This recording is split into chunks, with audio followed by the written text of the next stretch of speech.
আসসালামু আলাইকুম। আমাদের চ্যানেলে স্বাগতম। আজকে আবার হাজির হয়েছে নতুন একটা ভিডিও নিয়ে। আজকের ভিডিও, গর্ভের বাচ্চা সারাদিন না নড়লে কি করবেন। অনেক সময় দেখা যায় গর্ভের বাচ্চা নড়াচড়া বন্ধ করে দিয়েছে, সেক্ষেত্রে আপনি কি করবেন বুঝতে পারছেন না। ভিডিওটা আপনার জন্য, শেষ পর্যন্ত দেখুন। ভালো লাগলে চ্যানেলটিকে সাবস্ক্রাইব করতে ভুলবেন না। গর্ভের শিশু যদি সুস্থ ও স্বাভাবিক থাকে, তাহলে সে মায়ের পেটে স্বাভাবিকভাবে নড়াচড়া করবে, যা অন্তঃসত্ত্বা অনুভব ঠিকই করতে পারবেন। বেশিরভাগ ক্ষেত্রে গর্ভবতী আপুরা অভিযোগ করে, কমেন্টস করে তাদের বাচ্চা নড়াচড়া করছে না। কেউ কেউ তো বলেন পেটে বাচ্চা একেবারেই কম নড়ছে। আবার অনেকের প্রশ্ন, পেটের শিশু ভালো আছে কিনা কিভাবে বুঝবেন। পেটের মধ্যে শিশুর নড়াচড়া শুরু হয়ে যায় প্রসবের বহু আগে থেকেই। 10 সপ্তাহ বা 12 সপ্তাহ থেকেই বাচ্চা নড়াচড়া শুরু করে। যদি আপনি প্রথমবারের মতো গর্ভবতী হয়ে থাকেন, সেক্ষেত্রে সাধারণত নড়াচড়া কিছুটা পরে বুঝবেন। বিশেষ করে গর্ভাবস্থার 6 মাসের পর থেকে ভালো করে বোঝা যাবে। এর আগে তার মধ্যে একটা অনুভূতি কাজ করবে, কিন্তু নড়াচড়ার পরিমাণ কম থাকায় সে সেটা হয়তোবা গুনতে পারবে না। কিন্তু যাদের আগেও গর্ভধারণের অভিজ্ঞতা আছে, মানে দ্বিতীয় বা তৃতীয়বারের মতো মা হচ্ছেন, তিনি হয়তো সময়ের আগেই পেটের বাচ্চার নড়াচড়া বুঝতে পারবে বা গুনতে পারেন। তবে সেটাও অন্তত 5 মাসের সময়ে। একটা বাচ্চা পেটের মধ্যে নড়াচড়া করছে কিনা বা কতবার নড়ছে, এটা মা কখন থেকে গোনা শুরু করবে, এটা হয়তোবা অনেকে জানেন না।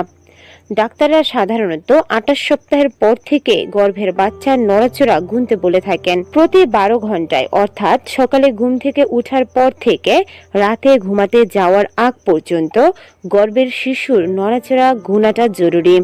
একটি সুস্থ স্বাভাবিক বাচ্চা গর্ভের মধ্যে সারা দিনে কমপক্ষে 10 বার নড়াচড়া করবে। ডাক্তাররা বলে পেটের বাচ্চা হয়তো সকালে নড়ছে, দুপুরে কিছু সময়ের জন্য নড়াচড়া একেবারে করেনি। নড়াচড়া না দেখে তখনই গর্ভবতী মা কিছুটা দুশ্চিন্তায় ভুগতে পারে। এতে অস্থির হওয়ার বা ভয় পাওয়ার কিছুই নেই।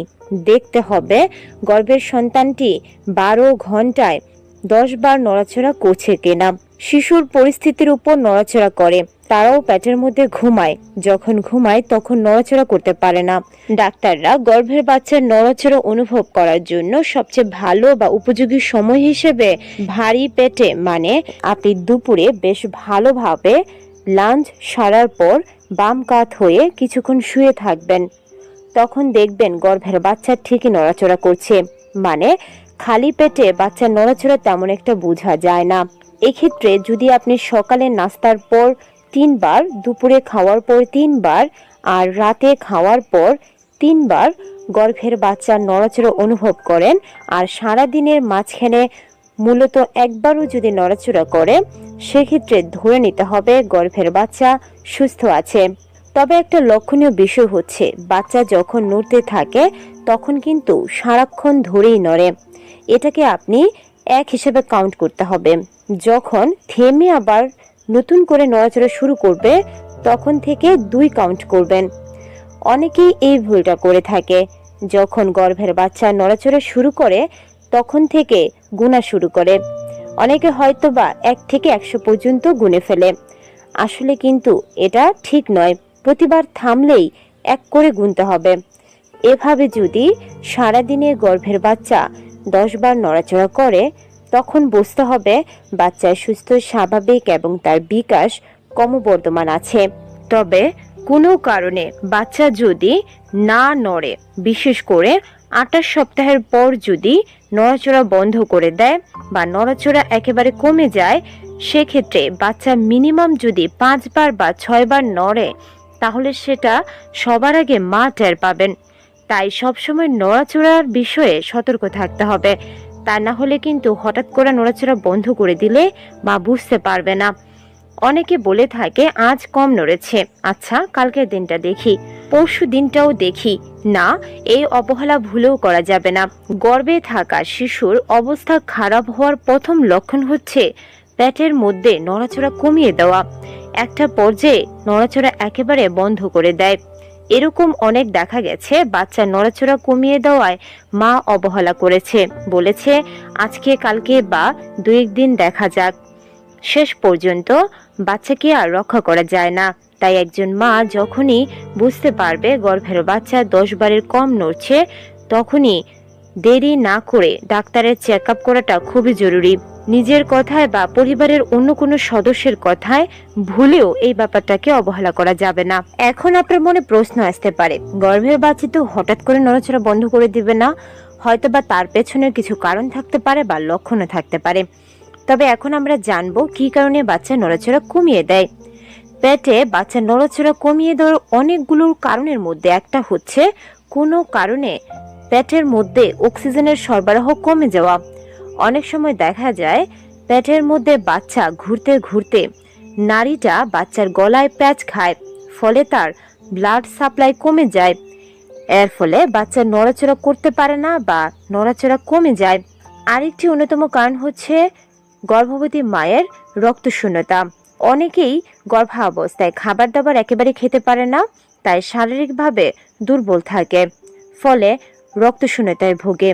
রক্তশূন্যতা হলে বাচ্চা তখন অক্সিজেন কম পায়, সাথে সাথে বাচ্চা দুর্বল থাকে, ওজন কম হয়। এতে করে বাচ্চার নড়াচড়া কমে যাওয়ার সম্ভাবনা বেশি। বাচ্চা নড়াচড়া করছে কিনা তার উপর নির্ভর করছে গর্ভের বাচ্চা ভালো আছে না মন্দ আছে।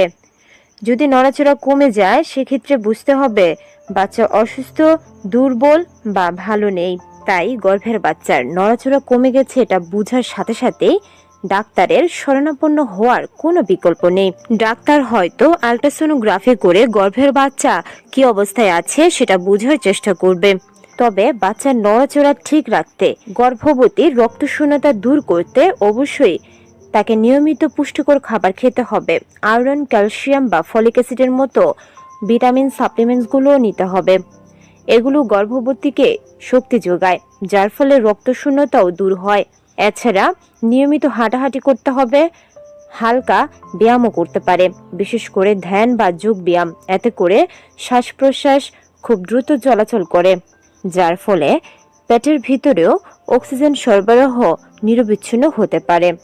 আশা করছি ভিডিওটা দেখে ক্লিয়ারলি বুঝতে পেরেছেন গর্ভের বাচ্চার নড়াচড়া কতটা গুরুত্বপূর্ণ। মোট কথা বলা যায়, বাচ্চা ভালো সুস্থ আছে কিনা বোঝার একমাত্র লক্ষণই হচ্ছে নড়াচড়া। ভিডিওটা ভালো লাগলে চ্যানেলটিকে সাবস্ক্রাইব করতে ভুলবেন না। আল্লাহ হাফেজ।